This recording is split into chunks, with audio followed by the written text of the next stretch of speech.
Este es Manuel López Oliva, artista de la plástica, crítico de arte y ensayista. Yo me gradué en el 69, es decir, de alguna manera coincido con la gente de los 70. Estoy en los 70, pero ya yo era crítico desde los 60, crítico de arte. Obras suyas se encuentran en museos y en colecciones de varias partes del mundo. Es miembro de la UNIAT y presidente del Comité Cubano de la Asociación Internacional de Artistas Plásticos con sede en París. Y este es el maestro Cosme Proenza, fallecido a unas horas de este testimonio de Manuel López Oliva, el 12 de septiembre de 2022. Yo lo conozco desde la Escuela Nacional de Arte.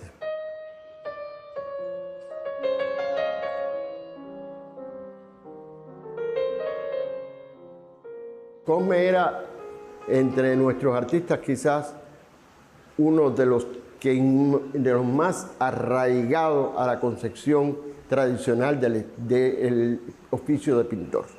Es decir, Cosme además admiraba y disfrutaba pintar como los clásicos, pintar como los románticos, de alguna manera asumir elementos del barroco, del manierismo. Es decir, para él todo aquello era una forma de ser, una forma que coincidía con su naturaleza refinada, con su naturaleza. Él siempre decía, yo soy un guajiro, yo soy, en tono de broma, pero es realmente una persona muy refinada, era una persona muy sensible, muy preocupado por el sentido de la poesía, de las cosas, de la vida. Y yo siempre lo relacionaba más con Dante Gabriel Rossetti, no en el modo de ser, porque la personalidad de Dante Gabriel Rossetti no tenía que ver nada con la de Cosme, pero sí en la lógica de su pintura. Era una pintura de mucha poesía, era una pintura romántica, y era una persona también un poco que manejaba los mitos a través de lo más cotidiano y de lo más simple de la recepción estética en ese sentido. Es decir, digamos, la obra de Cosme era una obra agradable, era una obra amable, era una obra, diríamos que a veces hedonista, y tenía mucho que ver con su modo de pintar. Es decir, que el que veía a Cosme pintar se daba cuenta que para Cosme pintar era una fiesta, no como Watteau decía que la pintura era una fiesta para los ojos. Para Cosme era una fiesta de oficio, era disfrutar. Cosme disfrutaba un color, disfrutaba la punta de un pincel, disfrutaba ver los pinceles al lado con una limpieza exquisita, y todo lo contrario a mí, como pintor, que todo lo embarro alrededor. Es decir, que era de una naturaleza además también elegante, de una naturaleza un poco dandy. Él se manifestaba a veces como un dandy, tenía esas cualidades. Yo creo, y con toda honestidad, que de carácter era un poco débil. Es decir, y eso lógicamente contribuía algunas veces a que determinadas personas, por bien o por mal, le hacían daño. Pero lógicamente él persistía y persistió. Yo hablé mucho en el sentido incluso de que a mí me parecía a veces que Cosme había obviado la manera fuerte, la manera de pintor casi monumentalista que había traído cuando regresó de estudiar en la antigua Unión Soviética. Es decir, Cosme llegó con una forma que de repente la sacó un día, y a mí me sorprendió porque me parecía muy interesante.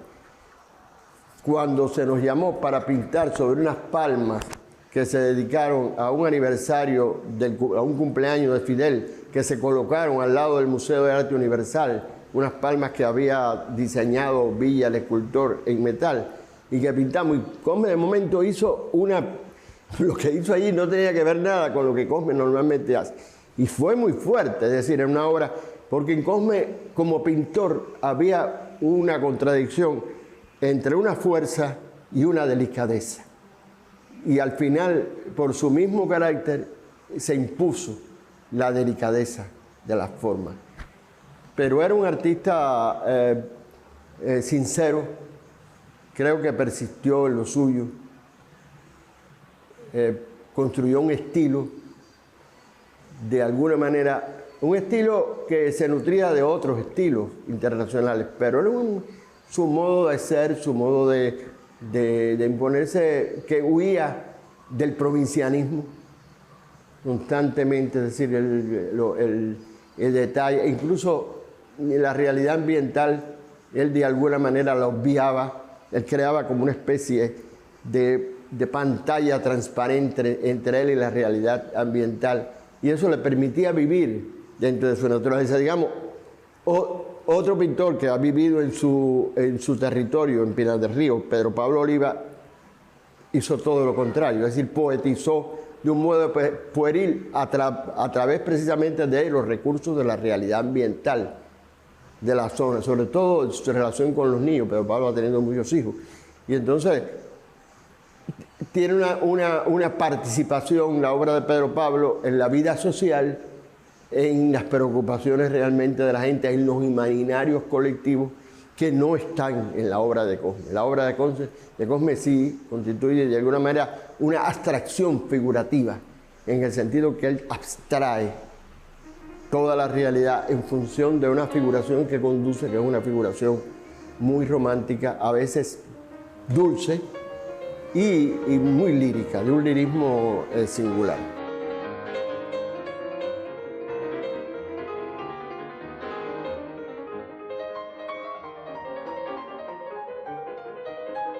La visibilidad no es per se. La visibilidad de un artista a veces depende también del contexto, de las instituciones, de los críticos, de los curadores, y desgraciadamente para muchos críticos, curadores, especialistas de instituciones, para hablar claro, la obra de Cosme es de modé. Es decir, es una obra retardataria, digamos. Es una obra, porque es una obra que parte de códigos de otros tiempos. Es decir, porque hay quien ve el arte como un proceso de sustitución. Eso incluso está en el Museo de Bellas Artes. El Museo de Bellas Artes es un disparate como tiene organizada la colección histórica de arte cubano. Es una sustitución generacionalista. Cuando el arte realmente es un fenómeno de concurrencia, es donde concurren creaciones artísticas de distintos momentos. Esto da la dimensión del humano en su magnitud mayor, ¿no? En ese sentido. Pero con esa visión, claro, de que lo más importante es lo que viene, lo que llega nuevo. Lo más importante es, sin darse cuenta que también detrás de eso hay un problema de renovación en las propuestas de mercado. Es decir, el mercado necesita ir renovando propuestas y estimula, por tanto, la novedad. No lo nuevo, la novedad, que es otra cosa. Entonces, por todas esas razones, lo que yo he llamado algunas veces una ignorancia ilustrada, determinados tipos de personas que han estado en instituciones, se han regido solamente por aquel que corresponde con los vectores de modernidad o los vectores de actualidad llamados de arte contemporáneo, que eso no significa nada porque es un término, es un comodín indeterminado. Es decir, el que no ha coincidido con eso se le ha considerado que es viejo. Es un artista viejo, que es un artista de otra generación. La obra de Cosme puede resultar una obra vieja. Por eso, yo creo que Cosme no es un artista, digamos, para las generaciones de hoy. Yo creo que Cosme es un artista que da una dimensión de la sensibilidad universal del hombre cubano, en ese sentido que tiene una dimensión hermosa, bella, hedonista, pero que es una obra que corresponde al momento en que él se desarrolló, al momento en que él quiso superar lo que traía de aprendido en la Unión Soviética y que debe de ser reconocida como tal. López Oliva nos acerca a la obra de Cosme, al artista que muchos de su pueblo le hubieran otorgado el Premio Nacional de las Artes Plásticas. Siempre he pensado que eso de dar premio en el mundo del arte es un disparate. Es un disparate. En el mundo del arte lo que queda el apoyo, lo que hay es que hacer que la obra cumpla una función social. Más importante que un premio es una adquisición para que las obras estén en espacios públicos, para que las obras formen en las escuelas a los jóvenes, a los niños, para que las obras no se queden metidas en rincones. Un premio en el mundo del arte no es un premio como en el deporte. Es decir, en el deporte tú tienes una meta. Y el premio tiene que ver con aquel que sobrepasa la meta o que se sobrepasa a sí mismo en el alcance inicial de su meta, ¿no? De alguna manera. Ahí hay un paradigma para premiar. Pero el mundo del arte, donde hay tanta diversidad, donde la individualidad pesa, donde la diversidad, no solamente la diversidad, sino a veces donde lo espontáneo está rigiendo, donde además tú puedes encontrar una obra bien hecha, pero a lo mejor ese artista no ha hecho nada por la vida, la cultura cubana, o no ha hecho nada por la sociedad. Donde hay tantas contradicciones para definir, es muy difícil decir a quién le corresponde el premio. Por eso a veces decimos, los premios se le deben dar a los muertos. Pues ya tú dices, ya cumplió la obra de la vida, ¿no? En definitiva, a veces he pensado, pero yo era jurado de los premios y Adelaida de Juan y yo éramos jurados vitalicios de los Premios Nacionales de Artes Plásticas. Venían las propuestas de provincia, que a veces eran propuestas hechas de carrera. Es decir, a veces proponían al artista que se encontraron en la puerta en ese momento. A lo mejor a Gómez le hubiera gustado el premio. No, allá en Holguín para tomarse una cervecita, para que, no sé. Pero yo creo que no tiene nada que ver con Cosme al final, porque la obra de Cosme, a lo mejor Lorenzo el Magnífico lo hubiera premiado mejor, ¿no? Porque estaba en un código del Renacimiento y qué sé yo. Yo creo que en definitiva lo más importante que está ahí y ahora lo que debían de hacer es poner esa obra en los lugares donde se vea, en los lugares donde pueda estar, en los lugares que realmente tengan una utilidad. El premio de Cosme es su obra, su pintura, su felicidad plasmada en cada lienzo, los colores de su vida. Y yo le agradezco a la vida, a Dios y a todo el mundo que mi vida haya sido una vida de pintor.